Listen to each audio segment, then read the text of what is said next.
আসসালামু আলাইকুম দর্শক। আগামী ৫ বছরে জাপানে ১ লাখ তরুণ পাঠানোর প্রস্তুতি শুরু করেছে।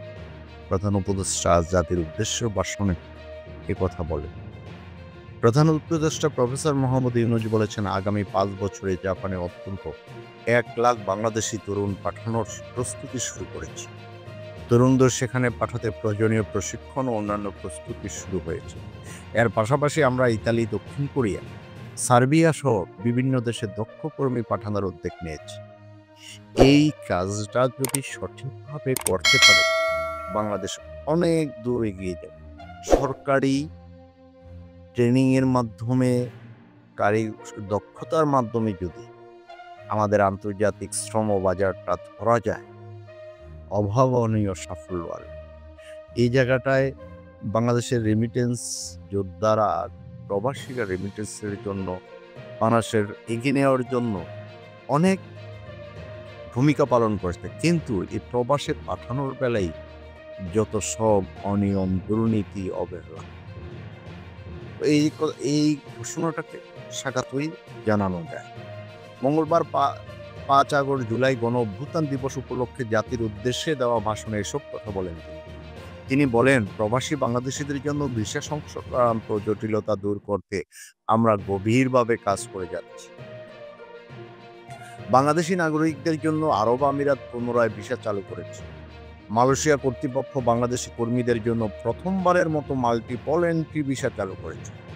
অন্যান্য দেশের সঙ্গে ভিসা জটিলতা কমিয়ে আনা যায়, এ নিয়ে আমরা কাজ করে যাচ্ছি। তিনি আরও বলেন, সৌদি আরব, জর্ডান, ওমান সহ বিভিন্ন দেশে নথিপত্রের কারণে যে প্রবাসীরা ইরেগুলার হয়ে গেছে, তাদের রেগুলারাইজ করার ব্যবস্থা নিয়েছে। আমরা বিভিন্ন দেশের সঙ্গে বিদ্যমান চুক্তিগুলোকে পর্যালোচনা করে দেখছি, যাতে আমাদের প্রবাসী ভাই বোনদের জন্য সেগুলি স্বস্তিদায়ক হয়। দেশে এবং দেশের বাইরে বাংলাদেশের নাগরিকরা যেখানে অবস্থান করছে, তারা যাতে সব ধরনের নাগরিক সুবিধা পায়, আমরা সে ব্যাপারে উদ্যোগ নিয়েছি। প্রধান উপদেষ্টা বলেন, চলতি বছর আমাদের নানা উদ্যোগের ফলে প্রায় ৮৭,০০০ বাংলাদেশি সুষ্ঠুভাবে হজ পালন করতে পেরেছেন। হজের ব্যয় ও অন্যান্য বছরের তুলনা আমরা কমিয়ে আনতে পেরেছি। হাজিরা যাতে নির্বিঘ্নে হজ সম্পন্ন করতে পারে, সেজন্য লাব্বাইক নামে অ্যাপ চালু করেছি, যার মাধ্যমে ঘরে বসেই হাজিদের আত্মীয় স্বজন, পরিবার পরিজন তাদের অবস্থান প্রতি মুহূর্তে জানতে পেরেছে। তিনি আরও বলেন, এবছর দক্ষিণ এশিয়ার অন্যান্য দেশগুলিতেও আমাদের হজ ব্যবস্থাপনা প্রশংসিত হয়েছে। আগামী বছরের হজ ব্যবস্থাপনা যেন আরও নির্বিঘ্নে সম্পন্ন করা যায়, সেজন্য মন্ত্রণালয় এখন থেকেই প্রস্তুতি নিতে শুরু করেছে। এই যে বিদেশের যে ব্যাপার, প্রবাসীদের পাঠানোর যে ব্যাপারটা, এই উদ্যোগটাকে আসলে স্বাগত না জানিয়ে পারা যাচ্ছে না।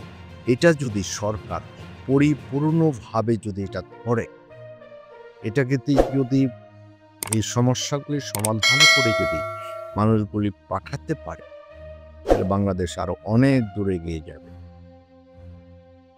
এই হোক আমাদের আশা ভরসা যে আমাদের প্রবাসী কল্যাণ মন্ত্রণালয়টা যেন আসলেই দেশের জন্য কাজ করে। আজ এ পর্যন্তই। ভালো থাকবেন। আল্লাহ হাফেজ।